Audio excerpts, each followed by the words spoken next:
একটা স্বরচিত কবিতা, উজ্জ আতাত।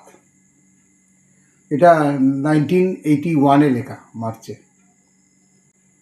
সবাই জানে তোমার আমার গুপ্ত আতাত, সবাই জানে কচুর পাতায় জল থাকে না, সবাই ভাবে স্বপ্ন যদি সত্যি হতো, অথচ স্বপ্ন স্বপ্নই থেকে যায় আজীবন।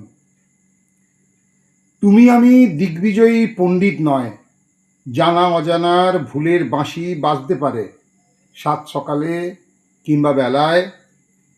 তোমার কাছে কখন যাব ঠিক থাকে না, সবার চোখে কথার টানে বাঁকা ইঙ্গিত মনের ভেতর ফুসলিয়ে যায় কাল লাগেনি।